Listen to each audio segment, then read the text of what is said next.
ॐ वर्णानां रथसङ्घानां रसानां छन्दसामपि मङ्गलानां च कर्तारो वन्दे वाणी विनायको नारायणं नमस्कृत्य नरं चैव नरोत्तमं देवीं सरस्वतीं व्यासं ततो जयमुदीरयेत्। गुरुर्ब्रह्मा गुरुर्विष्णु गुरुर्देवो महेश्वर गुरुर्साक्षात् परब्रह्म तस्मै श्री गुरुवे नमः। बोलिए सियावर रामचंद्र भगवान की जय, राधा और कृष्ण कन्हैया लाल भगवान की जय, उमा महेश्वर भगवान की जय, गायत्री ब्रह्मदेव भगवान की जय, सदगुरुदेव भगवान की जय, माता पिता गुरुदेव की जय, समस्त संतगण भगवान की जय, समस्त भक्तगण भगवान की जय। ओम नमः पार्वती पतये हर हर महादेव। तो मित्रों और आप सभी श्रीमद् भागवत कथा के श्रेष्ठ रसिक जनों, श्रोतागणों, अब तक हमने श्रीमद् भागवत कथा की कथा को नियमित रूप से क्रमबद्ध रूप से श्रवण करते आ रहे हैं, कीर्तन करते आ रहे हैं, मनन करते आ रहे हैं, भजन करते आ रहे हैं। तो अब हम श्रीमद् भागवत कथा के 10वें स्कंद के द्वितीय अध्याय की ओर कथा को अग्रसर करते हैं। आप सभी श्रेष्ठ श्रोतागण, रसिक जन भगवान श्री राधा वल्लभ कृष्ण कन्हैया लाल की श्री चरणों में दृढ़ भक्ति रखते हुए कथा का श्रवण करें, कीर्तन करें, मनन करें, भजन करें। बोलिए राधा और कृष्ण कन्हैया लाल भगवान की जय। तो कहते हैं, इस द्वितीय अध्याय में कंस हतन हित देव, गर्भांतर्गत देवकी विनवत विष्णु अभेव, विनवत विष्णु अभेव।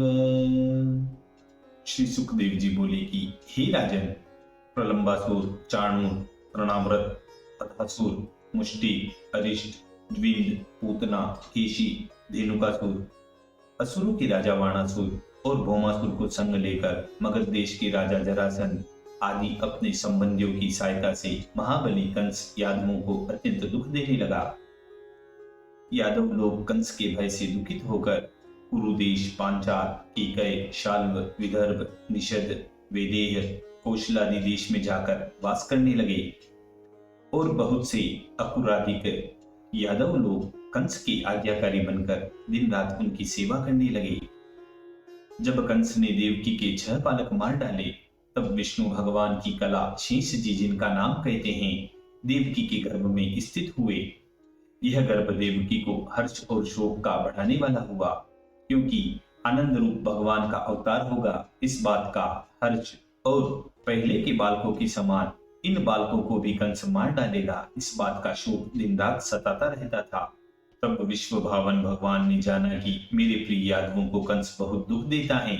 उस समय अपने नेत्रों से योग माया को प्रकट करके उसको आज्ञा दी कि हे भद्रे, हे देवी, हे कल्याण रूपिणी, जो ग्वाल और गौओं से शोभित व्रजभूमि है, तू वहां जाकर वसुदेव जी की स्त्री रोहिणी नंदराय जी के घर में गोकुल में रहती हैं, और दूसरी वसुदेव जी की स्त्रियां कंस के भय से गुप्त स्थान में वास करती हैं, और देवकी के उदर में मेरी कला रूप शेषनाग जी ने प्रवेश किया है। उनको वहां से निकालकर रोहिणी के उदर में पहुंचा दे, परंतु इस बात को कोई दूसरा न जाने और सब लोग तेरा यश बखान करें। हे मंगल रूपिणी, जब तू गर्भ को खींचेगी तो पीछे में परिपूर्ण रूप से देवकी के पुत्र भाव को प्राप्त होऊंगा, और तू नंदराय जी की भार्या यशोदा के उदर में उत्पन्न होना। हे कल्याणी, हे माया, तू पुत्रादिकों की कामना करने वाले मनुष्यों की सब मनोकामना पूर्ण करने वाले हैं, और सब संसार के मनुष्य धूप, दीप, फल, फूलादि सामग्री और बलिदान भेंट करके कलयुग में तेरा पूजन करेंगे, और तू उनके संपूर्ण मनोरथ को पूर्ण करना। पृथ्वी पर मनुष्य तेरे स्थान, भवन और सुंदर सुंदर मंदिर बनवाएंगे, और दुर्गा, भद्रकाली, विजया, वैष्णवी, कुमुदा, चंडिका, कृष्णा, माधवी, कन्या माया, नारायणी, ईशानी, शारदा और अंबिका इत्यादि नामों से तुझे पूजेंगे, तुझे धरेंगे। गर्भ के खींचने से संसार के लोग उस बालक का नाम संकर्षण कहेंगे और जगत को रमाने वाले होंगे, अतः उनको राम कहेंगे, और महाबलशाली होने से उनको बलभद्र कहेंगे। इस प्रकार भगवान की आज्ञा पाते ही उनकी परिक्रमा देकर वचनों को स्वीकार करके माया पृथ्वी पर आकर वही कार्य किया और मोहिनी रूप बन मथुरा में वसुदेव के घर आई, और जो गर्भ छिपा कर लाई थी वह रोहिणी के उदर में प्रविष्ट किया। और सब गोकुलवासियों ने यही जाना कि पहला ही आधान है।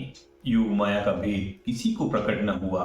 जब पूरे दिन हुए तो श्रावण सुदी 14 बुधवार को बलदेव जी ने गोकुल में जन्म लिया, और योग माया ने वसुदेव देवकी को स्वप्न दिया कि मैंने तुम्हारे पुत्र को ले जाकर रोहिणी को दे दिया है, अब तुम किसी बात की चिंता मत करना। यह बात सुनते ही अचानक वसुदेव देवकी चौंक कर सोते से जाग उठे, और देवकी अपने पति से कहने लगी कि यह काम तो भगवान ने बहुत अच्छा कर दिया, परंतु कंस को इसी समय जाकर जता देना चाहिए, न जाने कि पीछे वह दुष्ट क्या उपद्रव मचाए। यह सोच समझकर रखवालों को बुला सब वृतांत कह दिया। उन्होंने ज्यों का त्यों कंस को सुनाया कि हे महाराज, आज देवकी का गर्भ पतित हो गया है, बालक पूरा नहीं हुआ। यह बात सुनते ही कंस अकुला कर बोला कि जो कुछ हुआ सो हुआ, परंतु अब आगे तुम 8वें गर्भ की अच्छी चौकसी रखना, क्योंकि मुझको 8वें गर्भ का ही बड़ा खटका है। वह योग माया देवकी के उदर से बालक को ले रोहिणी के उदर में रख आई। तब सब पूर्ववासी मनुष्य पुकार पुकार कर कहने लगे कि अब की बार कंस अपनी बहन देवकी को ऐसा धमकाया कि उसका गर्भ अधूरा ही गिर गया, बालक पूरा नहीं हो पाया।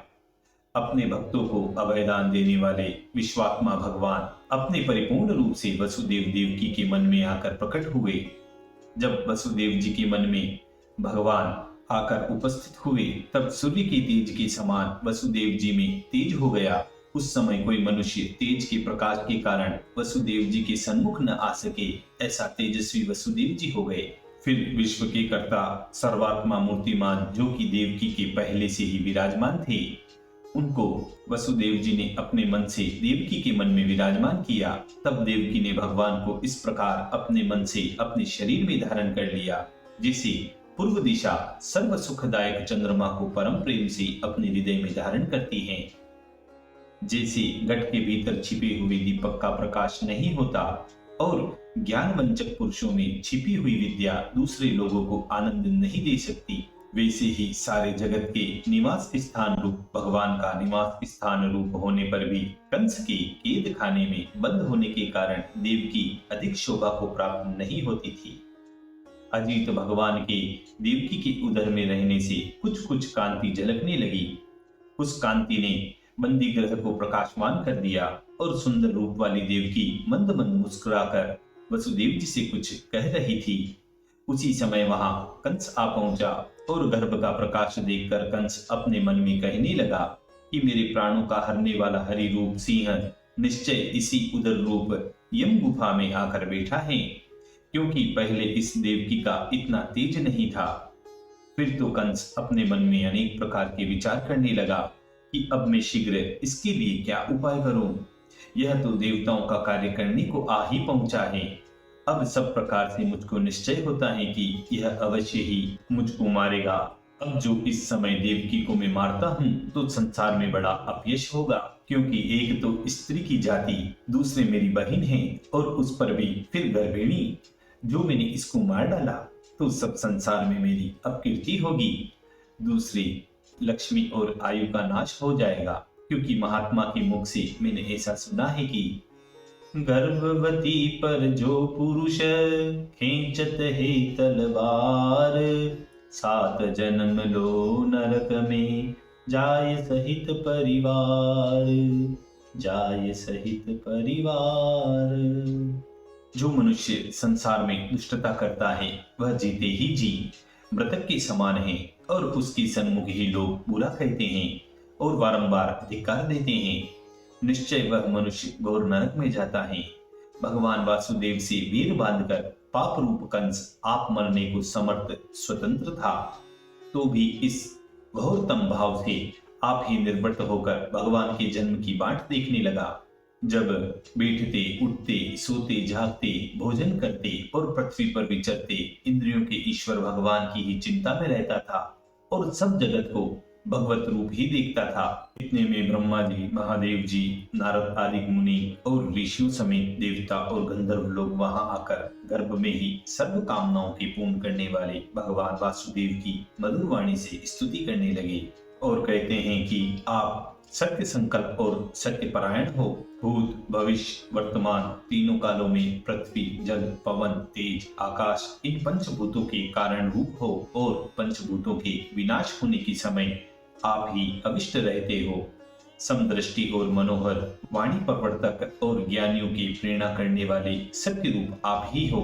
हे नाथ, हे भगवान, हम सब आपकी शरण आए हैं। यह देह ब्रह्मांड रूपी आदि वृक्ष आपकी माया से उत्पन्न होकर आपके ही आशय रहता है और इसकी रक्षा के लिए आप अनेक रूप धारण करते हैं। इस वृक्ष का आधार एक माया है, उसके दो फल हैं, सुख और दुख। उनकी तीन जड़ हैं, सत्वगुण, रजोगुण, तमोगुण। उनके चार रस हैं, धर्म, अर्थ, काम, मोक्ष। उसमें 5 अंकुर हैं, जिससे ज्ञान होता है, नेत्र, रसना, नाक, कान, त्वचा। उसके 6 स्वभाव हैं, क्षुधा, पिपासा, लोभ, मोह, जरा, बुढ़ापा, मृत्यु। उसकी 7 प्रकार की छाल हैं, रक्त, वसा, मेद, मांस, अस्थि, मज्जा, रेत। उसकी 8 शाखाएं हैं, पृथ्वी, जल, तेज, वायु, आकाश, मन, बुद्धि और अहंकार। उसमें 9 खखोडल अर्थात छिद्र हैं, 2 नेत्र, 1 मुख, 2 कान, नाक के 2 छेद, उपस्थ और गुदा। उसमें 10 पत्ते हैं, प्राण, अपान, व्यान, उदान, समान, नाग, कूर्म, क्रकल, देवदत्त और धनंजय। उस पर 2 पक्षी रहते हैं, जीव और ईश्वर। यह देह रूप वृक्ष है, कभी यह उपजता है, कभी कटता है। ऐसे ही यह देह कभी जन्म लेता है, कभी मरता है। इस संसार की उत्पत्ति, पालन, संहार करने वाले आप ही हो। यह जगत आपसे भिन्न नहीं है, आपकी माया के वशीभूत हो। जिनके चित्त भूल रहे हैं वे लोग जगत को आपसे भिन्न देखते हैं और आपको नाना प्रकार का जानते हैं, और जो ज्ञानी पुरुष हैं वे आपको एक ही रूप मानते हैं। हे प्रभु, एक रूप जो आप हो, ब्रह्मा बनकर जगत को उत्पन्न करते हो, विष्णु बनकर रक्षा करते हो और शिव बनकर संहार गुण से संयुक्त सत्पुरुषों को सुख देते हो और अधर्मियों को दंड देने वाले जो रूप हैं उनके लिए उनको धारण करते हो। हे कमल लोचन, समस्त जीवों के जीवन आधार आप ही हो। इसी से आपके विषय ज्ञानी पुरुष समाधि द्वारा चित्त को लगाकर महापुरुषों की सिद्धि की हुई है। आपके चरण कमल रूप नौका के आशय से इस संसार रूप महासागर का अवगाहन करके बछड़े के खुर के समान सुख पूर्वक पार उतर जाते हैं। हे स्वयं प्रकाश, जो ज्ञानवान पुरुष हैं वे महाभयंकर दुस्तर संसार समुद्र को पार उतरने के लिए भजन, भावना और संप्रदाय, यह जो आपकी चरण कमल रूपी नौका है, उसको और दूसरे महात्माओं के पार उतरने को छोड़ गए और आप भी पार उतर गए। हे प्रभु, आप अपने भक्तों के ऊपर दया करने वाले हो। हे कमल नयन, जो ज्ञानी पुरुष अपने आप को जीवन मुक्त मानते हैं वे आपके चरणारविंदों के विषय भावना नहीं रखते। इसी से अशुद्ध बुद्धि बने रहते हैं और बड़े बड़े कष्ट सहकर उच्च पद को प्राप्त होते हैं। वे उच्च पद किसको समझते हैं कि उत्तम कुल में जन्म होना और परिश्रम करके शास्त्रों को पढ़ना, इनको ही उच्च पद जानते हैं। आपके चरणारविंद की भक्ति का निरादर करते हैं, फिर पीछे विघ्नों से पराभव पाकर नीच योनि में जन्म लेते हैं। आहा, इसीलिए यहाँ एक बहुत सुंदर कवित कहा गया है, बने हैं आचारी कोई धर्म धुरधारी ध्रुव, कोई उपकारी बड़े कोई निर्विकारी है, कोई बड़े पंडित विराग सेन खंडित अदंडित अवनि में उदंडित विचारी है, कोई षट शास्त्र पढ़े वाद विवाद बड़े, कोई कुल काव्य घड़े दया बड़े पारी है, छाके नहीं सीखे पीके प्रेम रस पीके नीके, कहाँ किए जी के पीके सुखकारी है, कहाँ किए जी के पी के सुखकारी है। हे माधव, जो पुरुष आपके ही चरणों में प्रीति रखते हैं और आपके दास कहलाते हैं, वे अपने मार्ग से कभी भ्रष्ट नहीं होते। अर्थात इन लोगों को उन मिथ्या ज्ञानियों की नाई किसी प्रकार का विघ्न नहीं होता। वरन हे प्रभु, आपके भक्त आपके रक्षित होने के कारण निर्भय होकर बड़े बड़े भारी भयंकर विघ्नों के माथे पर पांव धरकर सदा संसार में घूमते रहते हैं। हे प्रभु, आप विश्व की रक्षा करने के समय सब प्राणियों के पालने के लिए और शुभ कर्मों के फल देने के लिए शुद्ध सत्वगुण स्वरूप धारण करते हो। जिस स्वरूप से ब्रह्मचारी वेद पाठ करते हैं, ग्रस्त कर्म योग करते हैं, वानप्रस्थ तपस्या करते हैं, सन्यासी समाधि करते हैं और सब अपनी अपनी प्रीति से आपका पूजन करते हैं। हे प्रभु, यदि आप संसार में अवतार न लेते तो आपका पूजन बनना भी कठिन था, क्योंकि आपके सुंदर स्वरूप की मूर्ति में भक्तों का मन लगा रहता है। हे विधाता, आपका सत्वगुण मूर्तिमान सुंदर स्वरूप प्रकट न होता तो अज्ञान का नाशक विज्ञान जो आपका प्रेरणा किया हुआ है, बुद्धि आदि गुणों को प्रकाशित करता है, वह कैसा होता।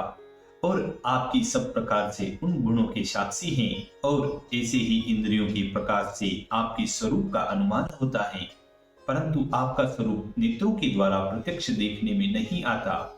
हे प्रकाशमान, इस विश्व के परिपूर्ण साक्षी आप ही हो और आपके नाम गुण कर्म जन्म वर्णन करने में नहीं आते। यद्यपि मन वाणी के द्वारा आपके स्वरूप का वर्णन नहीं होता, हे प्रभु, तो भी आपके जो भक्त जन हैं वे ध्यान और उपासना में आपके मनोहर स्वरूप का साक्षात दर्शन करते हैं।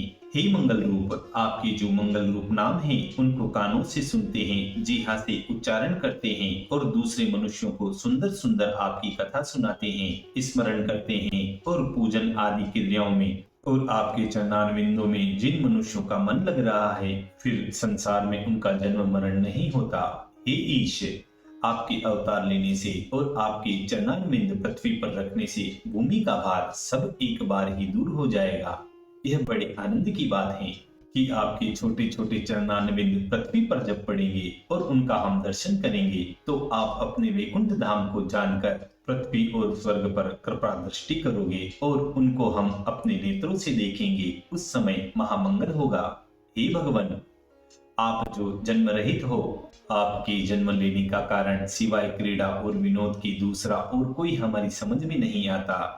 हे नित्य मुक्त, प्राणियों का भी जन्म मरण और पालन केवल आपके स्वरूप को न जानने से होता है। यह अविद्या ही जन्म मरण का मुख्य कारण है। हे भक्त वत्सल, मत्स्य, हयग्रीव, कच्छप, वाराह, नरसिंह, हंस, रामचंद्र, परशुराम, वामन आदि रूप धरकर आपने जिस प्रकार त्रिलोकी की और हम लोगों की पहले रक्षा की थी, उसी प्रकार अब सब पृथ्वी का भार उतारो। हे वैकुंठ विहारी, आपको बारंबार नमस्कार है। अब सब देवकी से कहते हैं कि हे माता, हमारा कल्याण करने के लिए साक्षात परम पुरुष भगवान अपने परिपूर्ण रूप से तुम्हारी कोख में आए हैं। यह आनंद हुआ। हम निश्चित रूप से कहते हैं कि अब कंस भी इनके ही हाथ से मारा जाएगा। तुम किसी प्रकार मत डरो, तुम्हारा पुत्र सब यादव वंश की रक्षा करने वाला होगा। देखिए, यहाँ इसी बात पर एक बहुत सुंदर कवित कहा गया है। फिर देव की सुसैब देव अस बोले बिन, आदि पुरुष विश्वात्मा धाम है अशोक को। जग को निवास सो निवास यो तेरी कुक्षी माही, त्रास नाथ बेको सब देव ने के थोक को। हे जननी जग माता धीर धरो, कंस काल आय गयो काम नहीं शोक को। यदुवंश पालर दुष्ट कुल घालक सो, हे वे हैं तुम बालक जो मालिक त्रिलोक को। हे वे हैं तू बालक जो मालिक त्रिलोक को। श्री सुखदेव जी बोले कि हे राजन, जिसका स्वरूप कहने में नहीं आए, ऐसे जो परम पुरुष भगवान हैं, उनकी इस प्रकार यथावत स्तुति करके ब्रह्मा जी और महादेव जी को आगे करके सब देवता स्वर्ग को चले गए। इसी मधुर संवाद के साथ श्रीमद् भागवत कथा के 10वें स्कंद की द्वितीय अध्याय पूर्ण है।